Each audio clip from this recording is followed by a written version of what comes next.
Hi everyone, welcome back to my YouTube channel guys. So hope you are doing well and आप लोगों की preparation अच्छी चल रही होगी। So this video is regarding our English strategy और हमें इंग्लिश के अंदर क्या क्या करना है एसबीआई क्लर्क के लिए। मैं इसके अंदर इस वीडियो में आपको डिटेल से बताऊंगी। सो इस वीडियो को एंड तक देखना और कहीं पे भी स्किप मत करना, क्योंकि मेरी वीडियो में फालतू बातों से ज़्यादा टू दी पॉइंट बात होती है। तो आप लोग इस वीडियो को एंड तक देखना। तो सबसे पहले आप लोगों को क्या करना है, एडिटोरियल पढ़ना है। देखो हमारा एग्ज़ाम है 22 को, तो हमें एटलीस्ट पिछले 10 दिन का एडिटोरियल पता होना चाहिए कि टॉपिक्स में क्या चला। आरसी में हेल्प होगी हमारी, ठीक है।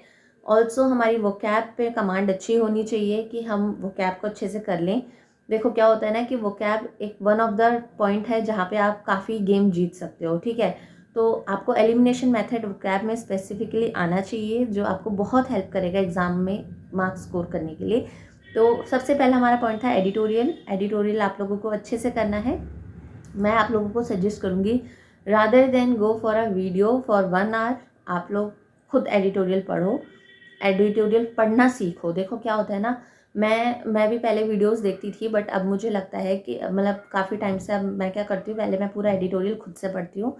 जब निमिषा बंसल मैम की मैं एडिटोरियल पढ़ती हूँ खुद से, फिर उसके बाद में क्वेश्चन आंसर जब मैं अटैम्प्ट करती हूँ तो मैं अपने दिमाग में या कहीं लिख लेती हूँ कि इस पैसेज का आंसर, मतलब इस क्वेश्चन का आंसर ये है, इसका ये है। फिर मैं जाके एडिटोरियल के एनोटेशन में जाके, जो मैम मतलब जिसमें सारी मैम लिखती हैं अपने हाथ से, वहाँ जाके चेक करती हूँ कि मेरा आंसर सही है या गलत है। इससे क्या होता है, मेरा टाइम सेव भी होता है। ऑल्सो मैं मतलब कि खुद सीखती हूँ चीज़ों को कि हाँ मैंने क्या पढ़ा उस एडिटोरियल के अंदर। तो मेरा एडिटोरियल का ये रहता है। ऑल्सो जो स्किमिंग वाला पार्ट होता है वीडियो का, वो भी मैं पूरा अच्छे से पढ़ती हूँ, सो दैट वो भी मेरे को अच्छे से याद हो, मतलब कि समझ में आ जाए कि एडिटोरियल में बात क्या करी गई है। सेम थिंग उसके क्वेश्चन आंसर्स के लिए करती हूँ, मैं आंसर लिख लेती हूँ या दिमाग में फ्रेम कर लेती हूँ। फिर उसके बाद में एनोटेशन में जाके मैं चेक करती हूँ कि मेरा आंसर सही है गलत है। इन केस मेरा आंसर गलत होता है, फिर मैं जाके वीडियो में चेक करती हूँ कि हाँ मैंने क्या समझा, मैम ने क्या बोला था, उस चीज़ को मैं ऐसे रेक्टिफाई करती हूँ, ठीक है।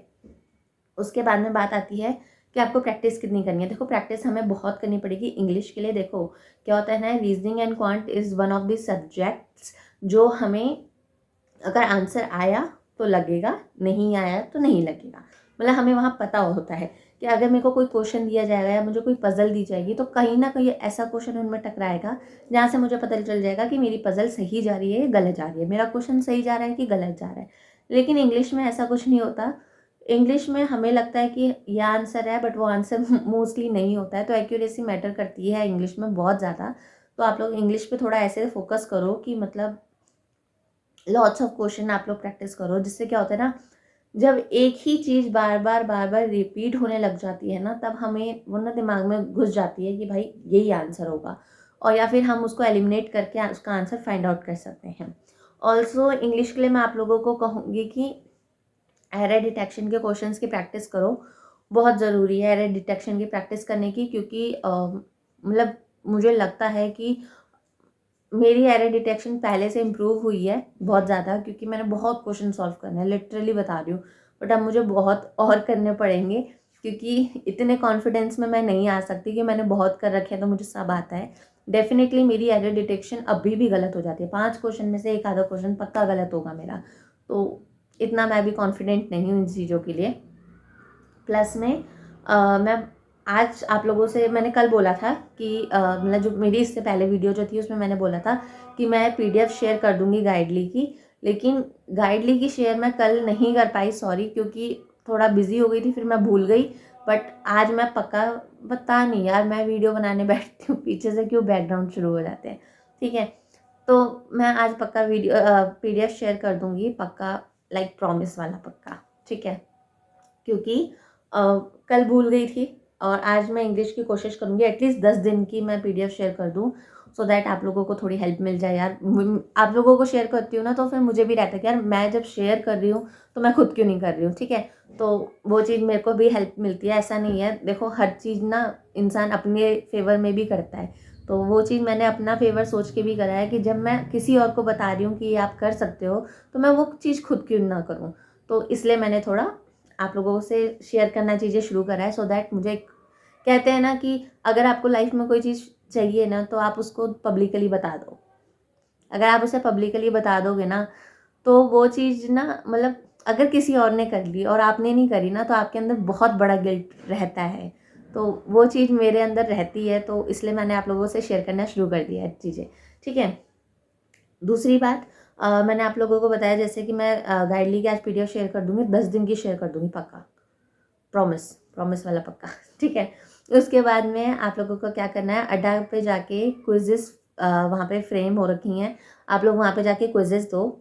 और क्विज़ेस जब आप लोग वहाँ पे दोगे तो आपको बहुत चीज़ें पता चलेगी। देखो यार, पता क्या होता है, मैं क्विज़ देती हूँ ना, कभी-कभी मैं बहुत ओवर कॉन्फिडेंट होकर मतलब 5 मिनट की क्विज़ को मैं 1.5 मिनट में ख़त्म करने की कोशिश करती हूँ। ये भी हो गया, वो भी हो गया, वो भी हो गया, और कभी-कभी नेगेटिव मार्किंग का सोच के चीज़ें छोड़ देती हूँ। फिर उसके बाद में मुझे पता चलता है कि यार थोड़ा आराम से करती योगिता तो शायद तेरा अच्छा हो जाता। तो ये चीज़ मैटर करती है। आप अड्डा पे जाके क्विज़ेस देना स्टार्ट करो। आप लोग 50 क्विज़ दे दी ना जब आपने कंटिन्यूस बेसिस पे, मतलब कि थोड़ा थोड़ा ब्रेक लेके आपने 50 क्विज़ दे दी ना, आप उसके बाद में अपना कॉन्फिडेंस देखना कहाँ जाके लगेगा, ठीक है। उसके बाद में 120 रूल्स ग्रामर, देखो यार मैं तुम लोगों को बता रही हूँ कि 120 रूल्स और ग्रामर मैं खुद ही नहीं पढ़ पा रही हूँ, पढ़ूंगी, पक्का पढ़ूंगी, ठीक है। तो ये हो गया 2-3 चीज़ें मैंने आप लोगों को बता दी। उसके बाद में सेक्शनल मॉक दो, पक्का सेक्शनल मॉक दोगे तो आपका पर्टिकुलरली मतलब मॉक के ऊपर जो उस सेक्शन के ऊपर बहुत अच्छी कमांड बनेगी। और आज मैं बैठ के दूंगी, सेक्शनल मॉक्स दूंगी, और मैं आप लोगों के साथ में रात को पक्का शेयर करूंगी कि मेरे स्कोर क्या रहा। क्या होता है ना कि मैंने अपना गाइडली का स्कोर शेयर करा था जिसमें मेरे 61.25 मार्क्स थे, और बच्चों के मतलब कई बच्चों के मेरे से ज़्यादा थे। तो मुझे ना बहुत लगा था वो चीज़, मैंने कहा यार बच्चों के इतने अच्छे अच्छे मार्क्स आए हैं, मेरे से बच्चे आगे भी हैं। तो ये ना एक अच्छा लगता है, आपको खुद के लिए मोटिवेशन मिलता है कि आप भी कुछ करो एटलीस्ट ना। देखो आपसे आगे कितने बच्चे हैं लाइफ में, तो आप उनसे सीखो कि ऐसे कर सकते हो। तो मुझे किसी ने बताया था कि ऐसे ऐसे करो, तो वो बहुत अच्छा रहा मेरे लिए, ठीक है। उसके बाद में आप क्विजेस दो, मॉक्स दो, लास्ट के कुछ दिन आप कंटिन्यूसली मॉक ही दो, और प्लस में प्रैक्टिस करते रहो। मैंने आप लोगों को आई थिंक सारी चीज़ें कर दी। और टॉपिक वाइज प्रैक्टिस करो, सेक्शनल वाइज प्रैक्टिस करो, चैप्टर वाइज प्रैक्टिस करो। यही है यार इंग्लिश में तो, कि जितना पढ़ोगे, जितनी आपकी रीडिंग अच्छी होगी, जितना आपका कॉम्प्रिहेंशन, जितना आपका आईक्यू अच्छा रहेगा चीज़ों को समझने में, उतनी जल्दी आप चीज़ों को, क्या होता है ना कि बहुत चीज़ें ऐसी होती है जिसके अंदर हमें आंसर नहीं पता होता, but we can find out the error कि उसमें ये एरर है। आंसर नहीं पता होगा कि उसका आंसर क्या आना है, लेकिन हमें ये पता चल जाएगा कि इस क्वेश्चन के इस पार्ट में एरर है।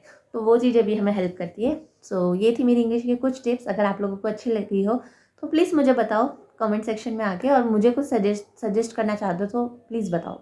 आई am ready to take all the suggestions, क्योंकि जब हम टू वे कम्युनिकेशन करते हैं तो बहुत अच्छा लगता है, सीखने को भी मिलता है और सिखाने को भी मिलता है। So this is all about this video guys, thank you so much. Now we will meet in the next video, bye.